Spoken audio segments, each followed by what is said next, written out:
Hola, soy María Villalba, y os presento un caso clínico para la asignatura del rotatorio de Medicina Interna de Equidus. Tenéis aquí en la diapositiva principal, en el título, mi correo electrónico. Cualquier duda que os surja del caso la podéis realizar. Os lo pongo en la presentación, pero bueno, es importante que os lo diga. Es fundamental que lo trabajéis y que no vayáis viendo las respuestas a las preguntas que os voy a ir formulando a lo largo del caso clínico, porque si no, no vais a aprender. Lo interesante de esto es que abordéis el caso clínico, os hagáis vuestros diagnósticos diferenciales, penséis qué pruebas complementarias os permiten llegar a un diagnóstico definitivo y una vez que se llega a un diagnóstico definitivo, pues que estudiéis, repaséis las propuestas de tratamiento, los tratamientos que hay disponibles para los caballos en este caso, y el pronóstico si es necesario. Pero si lo pasáis rápido y lo vais mirando, no vais a aprender a trabajar de esta forma, que es lo interesante. Lo interesante probablemente no sea el caso clínico en sí, la patología final y llegar al diagnóstico definitivo, sino todo el proceso. Así que os animo a que sea algo que vayáis trabajando vosotros.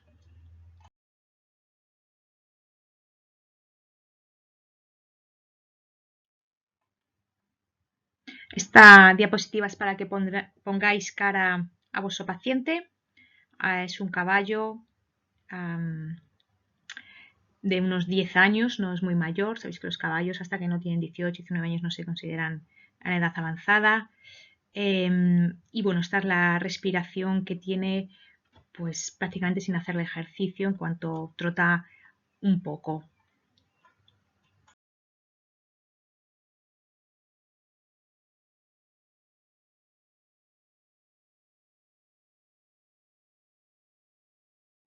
Bueno, pues los problemas que presenta el caballo, descrito por los dueños, es en primer lugar el mal rendimiento y la intolerancia al ejercicio. Muchas veces van asociados, a veces no siempre. Presenta también epistaxis y ha presentado un episodio de colapso. Y de estos problemas es de lo que nosotros tendremos que hacer los diagnósticos diferenciales para poder enfocar el abordaje del caso clínico y las pruebas complementarias que vamos a realizar. Bueno, pues haciendo unos diagnósticos diferenciales generales, no yendo a patologías concretas, yo pondría como diagnósticos diferenciales del mal rendimiento y de la intolerancia al ejercicio un problema musculoesquelético, un problema respiratorio y una patología cardíaca. Es importante tener en cuenta que siempre son las patologías que cursan con mal rendimiento o con intolerancia al ejercicio, muchas veces son subclínicas. Obviamente, cuando hablamos de una patología respiratoria que produce mal rendimiento, es decir, que el caballo está a un nivel inferior al cual suele rendir, pues es patologías leves, tipo asma leve, a lo mejor desplazamiento paladar o desplazamiento dorsal del paladar que se da solamente máximo esfuerzo. Obviamente no nos referimos a una pleuroneumonía. Un caballo con pleuroneumonía pues presenta fiebre, apatía, depresión, etcétera, y no es un caballo que está en entrenamiento. Estos son caballos que están en entrenamiento y que tienen que bajarles mucho el nivel de entrenamiento porque no lo toleran como lo hacían antes. ¿Vale? Así que son problemas normalmente igual que el musculoesquelético. No nos referimos a una fractura. Es obvio que un caballo con una fractura no puede ni siquiera ir al paso.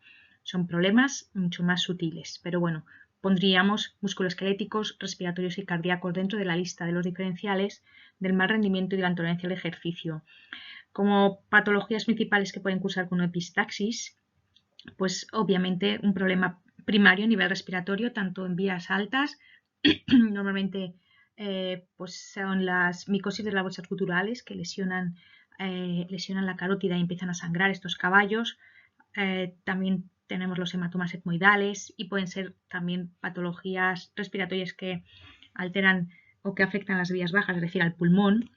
Y normalmente es la hemorragia pulmonar inducida por esfuerzo. Y ponemos también en esta lista las patologías cardíacas porque algunas de ellas producen sobrecarga o todo lo que afecta al corazón izquierdo. Esto ya imagino que lo conocéis, pues sobrecarga el pulmón o puede sobrecargar el pulmón, y esto a veces favorece que la sobrecarga de la circulación pulmonar, que se rompan los vasos más finitos en el pulmón y produzca hemorragia pulmonar, o que sea más sencillo que ese animal desarrolle hemorragia pulmonar inducida por esfuerzo. Así que dentro de las diferenciales para la epistaxis pondríamos respiratorio y cardíaco, teniendo en cuenta que dentro del respiratorio puede ser vías altas, vías bajas.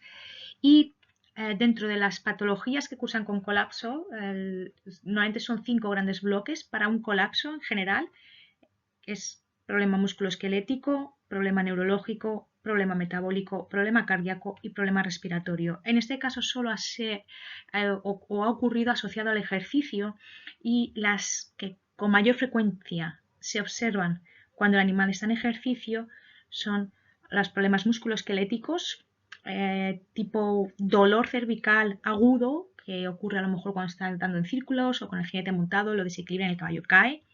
Un problema respiratorio, tipo colapso de la tráquea, que no es común en los caballos, pero desplazamiento dorsal, paladar y patologías que obstruyen vía aérea alta, sobre todo en máximo esfuerzo, y por tanto de una forma brusca impiden la entrada de oxígeno, y pues patologías cardíacas, normalmente arritmias que se desarrollan en el ejercicio o que ya están, pero que al poner el caballo en el ejercicio hace mucho más evidente la disminución del gasto cardíaco, o la arritmia potencialmente se hace más peligrosa. Bueno, pues estas serían los principales diferenciales que yo realizaría en este caso, poniéndolos en paquetes grandes, es decir, no hemos especificado cada una de las patologías, pero es muy importante antes de tocar al animal y hacer el abordaje o el examen clínico, tener esto presente, porque así diriges tu examen clínico. Si en estos grupos diferenciales tuviéramos un problema neurológico, pues haríamos un examen clínico diferente al que vamos a hacer si, por ejemplo, pues no tenemos en nuestros diferenciales un problema neurológico, como es en este caso.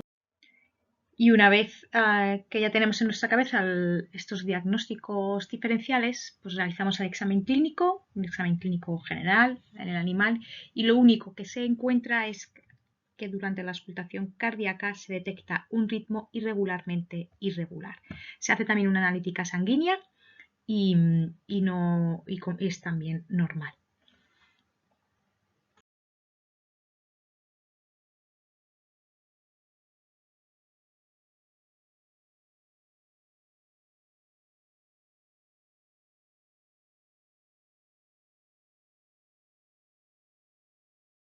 Imagino que muchos de vosotros habéis incluido el electrocardiograma o la electrocardiografía como prueba complementaria a realizar en un caballo.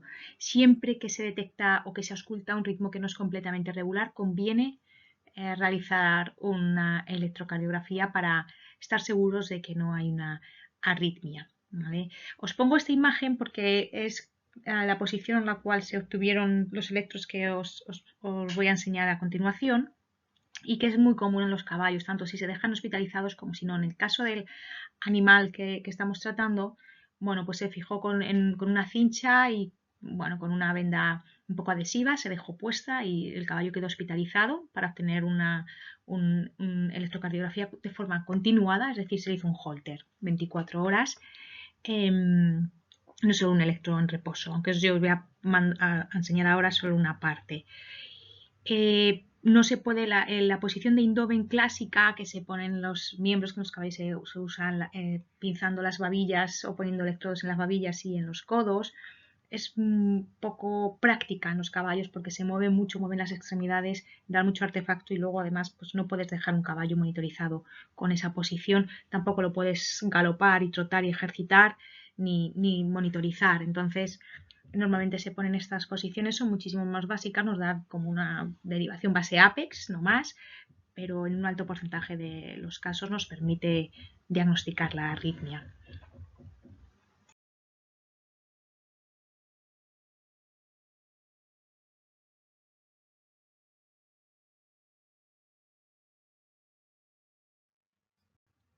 Imagino que muchos también habréis incluido la ecocardiografía dentro de las pruebas complementarias, otros no, al no mencionarse que se detecta soplo, etcétera. Pero bueno, siempre que se detecta un ritmo irregular, conviene hacer una ecografía o una ecocardiografía en este caso, porque en muchísimas ocasiones las arritmias están inducidas pues, a veces por un factor genético, a veces por alteraciones electrolíticas, alteraciones del pH, etcétera, pero otras muchas veces es por remodelado cardíaco. El remodelado cardíaco por patología estructural, pues una estenosis, insuficiencias, etcétera, inducen y desarrollan o hacen que el animal desarrolle arritmias. Entonces conviene chequear el corazón para asegurarnos, evaluar si hay remodelado cardíaco, porque además las opciones de tratamiento variarán si vemos un corazón ya que está fallando o un remodelado ventricular o auricular severo, pues a lo mejor te planteas no tratar una arritmia y si no ves nada, pues probablemente el pronóstico sea mejor y la respuesta al tratamiento también va a ser mejor. Esta es la ecografía o parte de la ecografía que era completamente normal. Para que os familiaricéis con ella si queréis, los que os guste, pues arriba a la izquierda tenemos, en los caballos el abordaje siempre es para esternal derecho y para esternal izquierdo, porque no se puede evaluar realizando una apical. Y arriba a la izquierda tenéis un 4 cámaras hecho desde el abordaje para esternal derecho. Se pone ahí es la aurícula izquierda. Y bueno, pues si lo hacéis en grande vais a ver con VI, ventrículo izquierdo, ventrículo derecho y aurícula derecha, el 4 cámaras. Abajo a la izquierda tenemos una sección transversal del ventrículo izquierdo. En el medio abajo vais a ver el modo M de esa sección transversal del ventrículo izquierdo que tenemos a la izquierda, pues la del medio es el modo M, que se usa para cuantificar cuánto contrae ese ventrículo izquierdo, que en este caso es normal. Arriba en el medio tenemos el tracto de salida del ventrículo izquierdo, es decir, y la aorta, el aparato valvular con parte de la aorta ascendente. Y en un eje transversal o en sección transversal tenemos también un circulito ahí, la arteria pulmonar. Es muy importante que la arteria pulmonar sea menor que la arteria aorta. Cuando la arteria pulmonar es mayor, es por sobrecarga de la circulación pulmonar, pero si es mayor que la aorta, tiene mucho riesgo de romperse, esos caballos son muy peligrosos. Arriba a la derecha tenemos el tracto de salida del ventrículo derecho y por eso abajo que pone AP, o sea en esa de arriba a la derecha, pues la estructura que se ve más hacia abajo es la arteria pulmonar con la válvula pulmonar saliendo del ventrículo derecho y la aurícula derecha, que me parece, no sé si pone RV, estaría mal, esa es la aurícula derecha.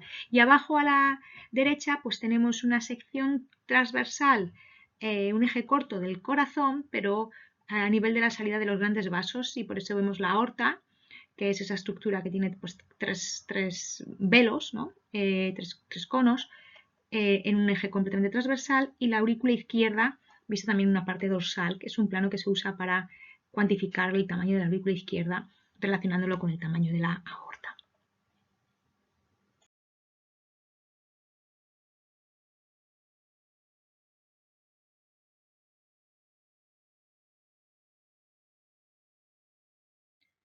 Bueno, desgranando un poquitín el electro, lo que se observa es que hay un intervalo R. Bueno, os he puesto aquí os he puesto las ondas para que las diferenciéis. Algunos os ha costado porque cambia un poco entre especies, pero bueno, os he puesto el QRS, que en realidad en los caballos se llama RS porque la R es la más grande y la S es chiquitita y la Q casi ni se ve. Es característico, pero bueno, lo que sería el intervalo QRS y la onda T para que también la tengáis diferenciada. Y lo que se observa es que hay un intervalo RR completamente irregularmente irregular, que podríamos decir, que está señalado con las flechas que os he puesto. Es caótico, la conducción hacia los ventrículos es caótica. Además, si observamos los QRS, ninguno tiene una onda P, incluso si en alguno puedes decir, ay, pero esta podría ser, bueno, pues os vais a otro QRS y veis claramente que no se repite ese patrón. Entonces, esa que pensabais que podría ser ya no es, porque es que el resto no la tienen. Ha sido casualidad de que pues hay un piquito en toda esta línea isoeléctrica que no es isoeléctrica y está artefactada, que son las ondas F chiquititas. Bueno, pues hay una que casualmente parece que pudiera ser una onda P, pero como no se reproduce el patrón, obviamente no lo es.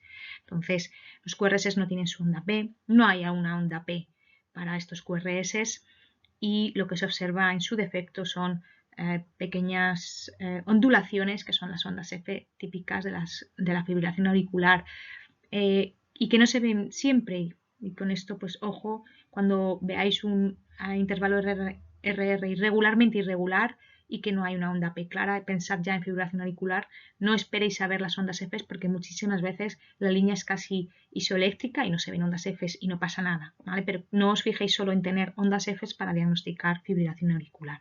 Bueno, es un electrotípico de fibrilación auricular, en este caballo estaba a una frecuencia, yo creo, como en 40.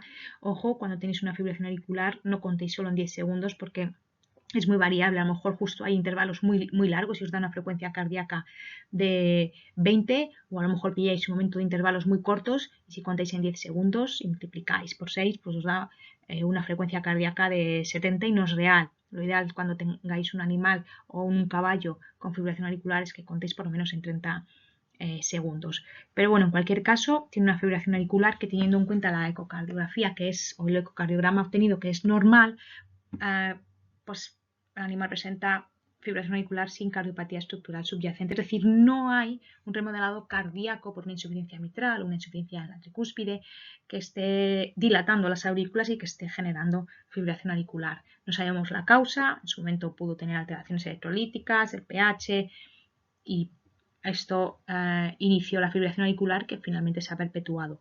No se sabe la causa, pero lo que sí que sabemos es que no hay cardiopatía estructural subyacente.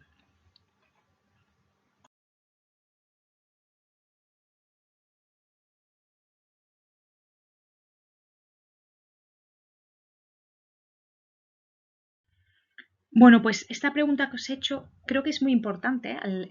Una vez que tú haces un diagnóstico definitivo, no tienes el diagnóstico definitivo, sino que tú has hecho un diagnóstico definitivo, tienes que plantearse si explicar lo que tiene el animal. Porque hay veces que encontramos hallazgos clínicos, a ver, cuando haces un examen clínico y realizas pruebas complementarias, pero que no explican por completo lo que tiene el animal y puede tener varias patologías que coexisten.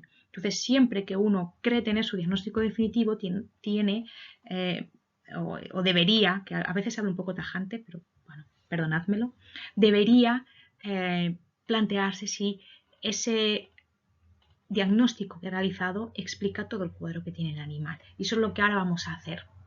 Por un lado, sabemos que la fibrilación auricular son contracciones caóticas en las aurículas que no son eficaces.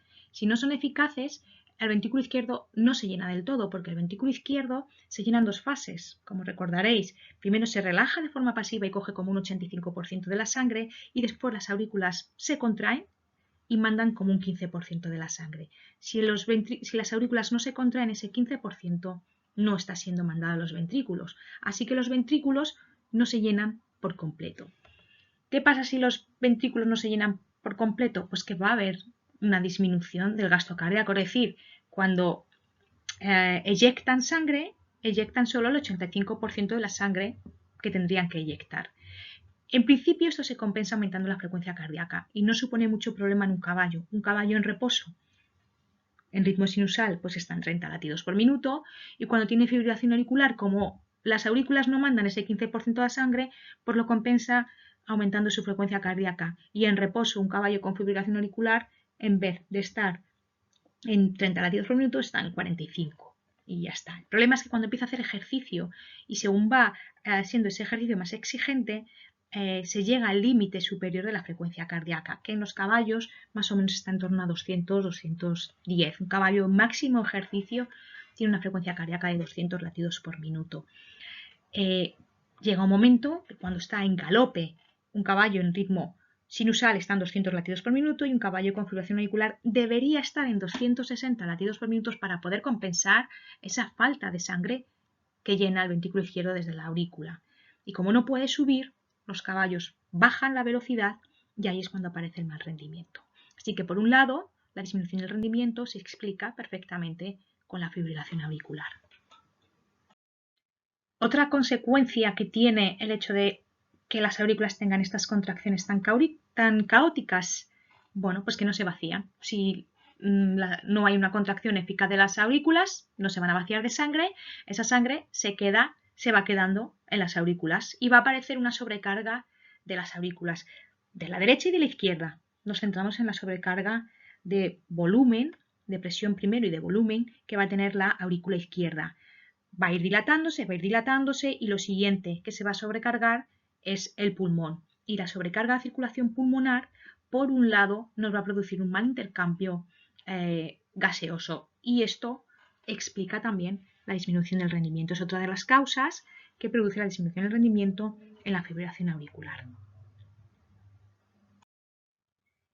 Y además, esta sobrecarga de la circulación pulmonar va a hacer que los caballos, y más sencillo cuando están en máximo esfuerzo, pero puede también ser en otras situaciones, presenten hemorragia pulmonar inducida por esfuerzo porque se rompen los vasos más terminales al estar el sistema vascular pulmonar sobrecargado. Es muchísimo más fácil que desarrollen hemorragia pulmonar inducida por esfuerzo cuando hay dilatación o aumento de volumen y de presión de la aurícula izquierda. Y esto se puede observar con epistaxis. No siempre los caballos presentan epistaxis cuando tienen hemorragia pulmonar inducida por esfuerzo, que no es visible por fuera, no vemos el sangrado por el hollar. Entonces, a veces, cuando hay caballos con mal rendimiento, es necesario, después del esfuerzo, realizarles una endoscopia y ver la tráquea, incluso a nivel de la carina, para estar seguros de que no hay restos de sangre.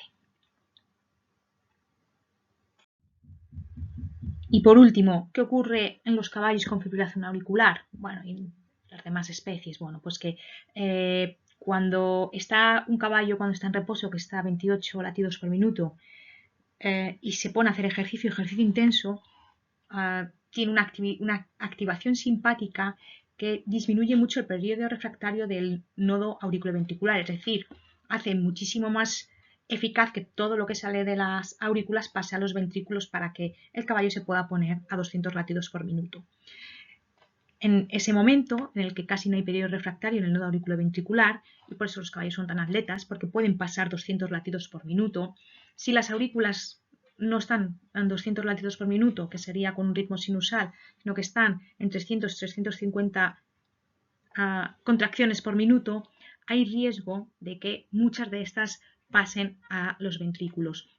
Y cuando un corazón se pone a 280 latidos por minuto, si recordáis, una taquicardia tan severa hace que no dé tiempo a que se relaje, a que haya relajación, y por tanto el ventrículo izquierdo deja de llenarse y por tanto, si no se llena, no se puede vaciar. Y es un momento muy peligroso porque puede haber una disminución brusca del gasto cardíaco, el estar a 260-270 latidos por minuto, y los caballos colapsan.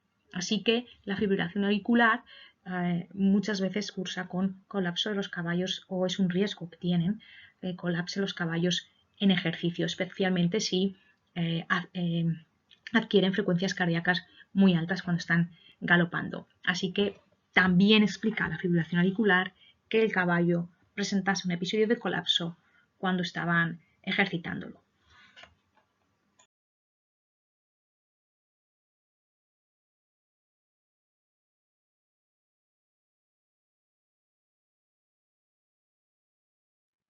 Bueno, lo primero que uno tiene que plantearse cuando cuando tiene una arritmia o tiene un animal que presenta una arritmia y quiere establecer el tratamiento, es si vais a usar antiarrítmicos, si es estrictamente necesario que se usen los antiarrítmicos, porque tenéis que recordar que los antiarrítmicos son proarritmogénicos, es decir, bloquear la entrada del sodio en el cardiomiocito puede que venga bien para parar una arritmia, pero puede producir otra peor.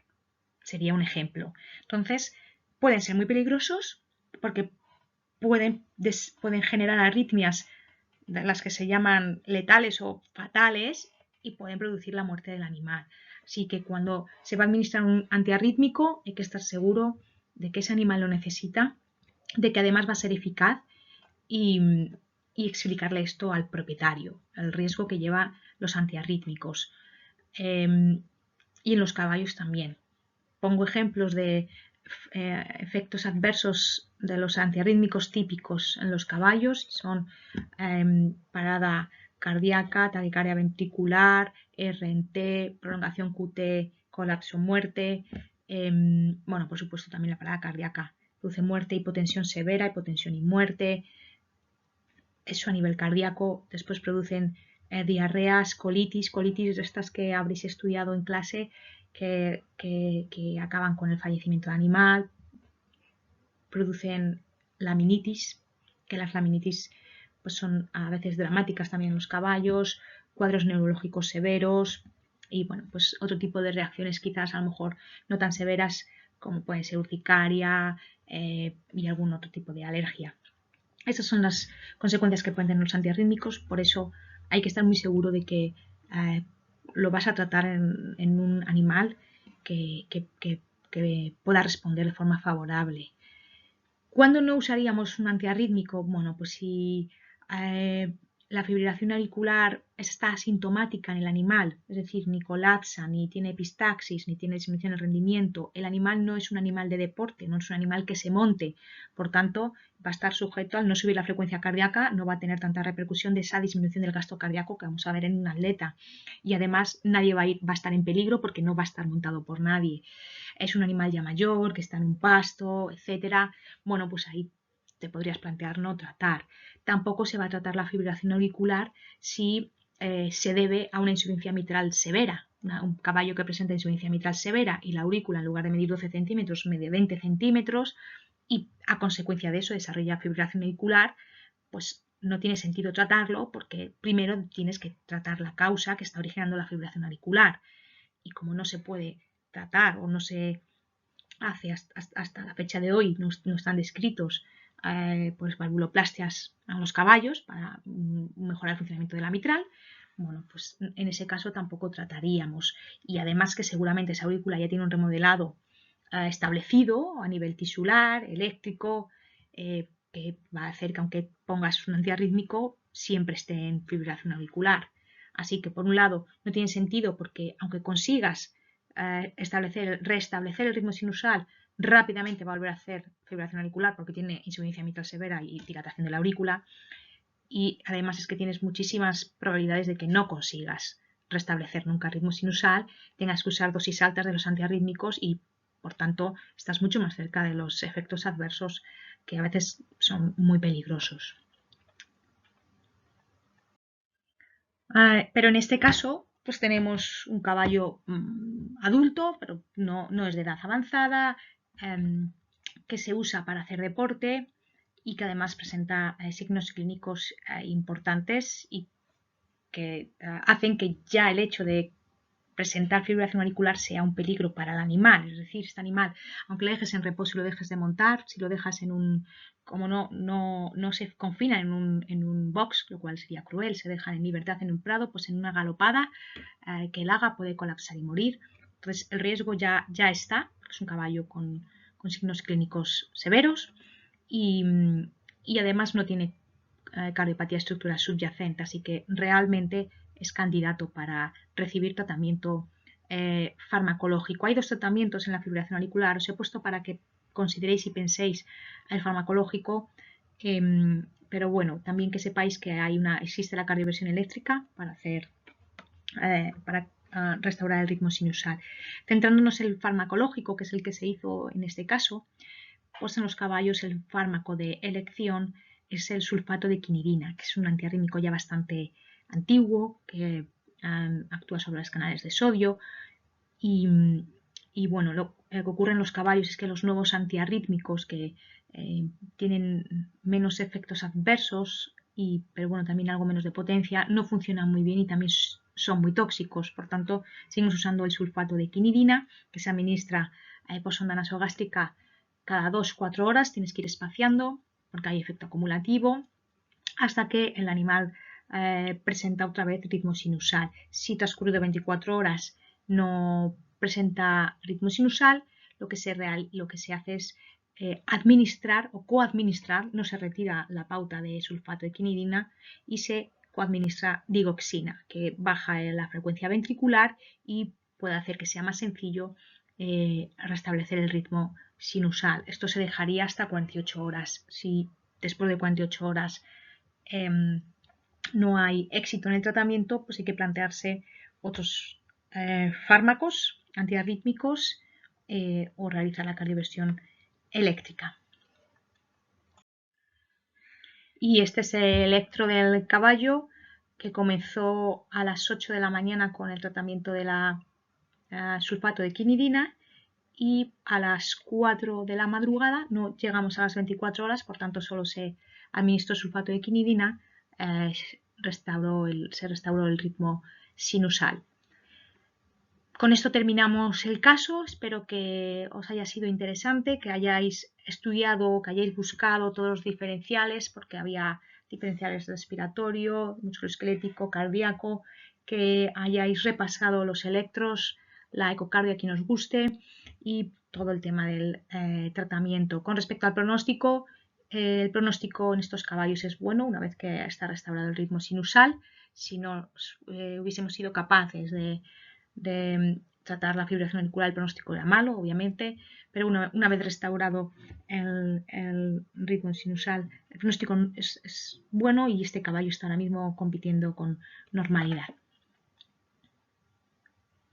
Cualquier duda que tengáis sobre el caso, recordad que está mi correo electrónico en el título de esta presentación, mvorero@ucm.es, y me mandáis preguntas o dudas a través del mail.